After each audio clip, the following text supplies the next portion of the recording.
Hello, my 420 Spot family. Lots going on this week in the cannabis news across the country, starting with the federal government, and of course, they will make a mess of things.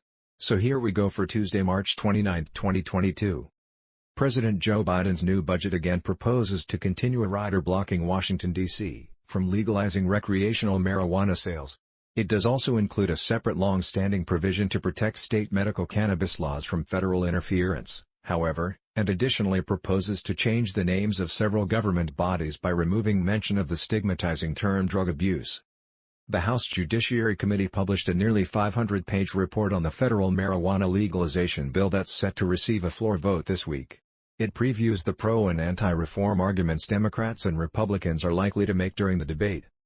Bipartisan members of Congress began filing amendments to the marijuana legalization bill that's up for a floor vote this week. Several would simply require studies, but one Democratic-led measure would maintain certain cannabis penalties. Michigan activists launched a signature drive to qualify a ballot initiative to legalize possessing, cultivating, and sharing psychedelics while setting up a system for their therapeutic and spiritual use.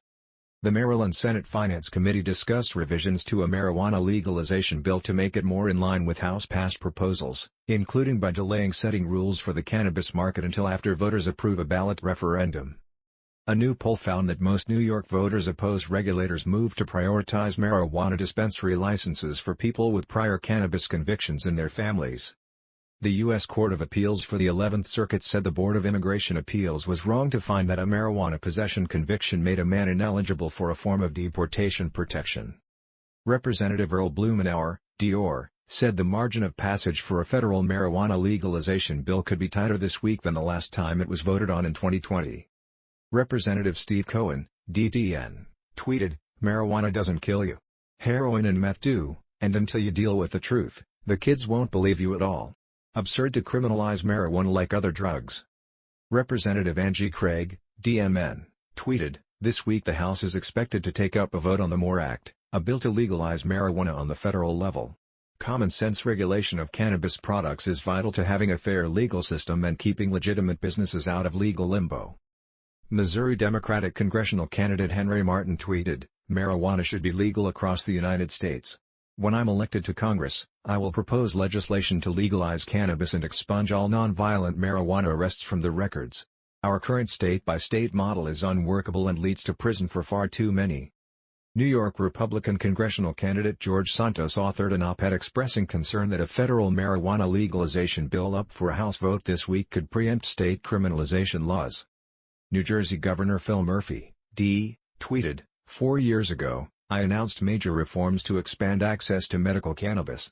Since then, we've increased enrollment by over 110,000 patients, bringing our program to 127,000 total active patients. Proud to have a compassionate program that meets the needs of more patients."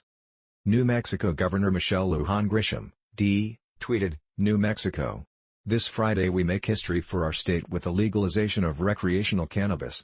By legalizing cannabis we are diversifying our economy, providing new opportunities for small businesses, entrepreneurs, and workers." Separately, regulators recalled moldy medical cannabis products from Sacred Garden. And, regulators also posted about steps they are taking to ensure that medical cannabis supplies will be sufficient as the recreational market launches. Ohio Democratic gubernatorial candidate John Cranley, a former Cincinnati mayor, tweeted, "There shouldn't be a single Ohioan sitting in jail or struggling to get a job because of using marijuana. It's time to legalize marijuana, expunge the records, and invest that tax revenue back into our communities to create new, good-paying jobs."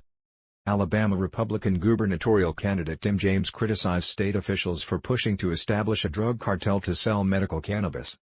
The South Dakota Senate failed to override Governor Kristi Noem's veto of a bill that would have automatically removed certain marijuana charges and convictions from criminal background checks.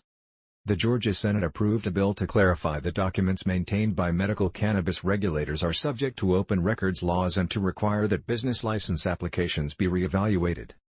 The Missouri House Health and Mental Health Policy held a second hearing on a bill to legalize a wide range of psychedelics for therapeutic use at designated care facilities while further decriminalizing low-level possession in general. A South Carolina House subcommittee will hold a hearing on a medical cannabis bill on Thursday.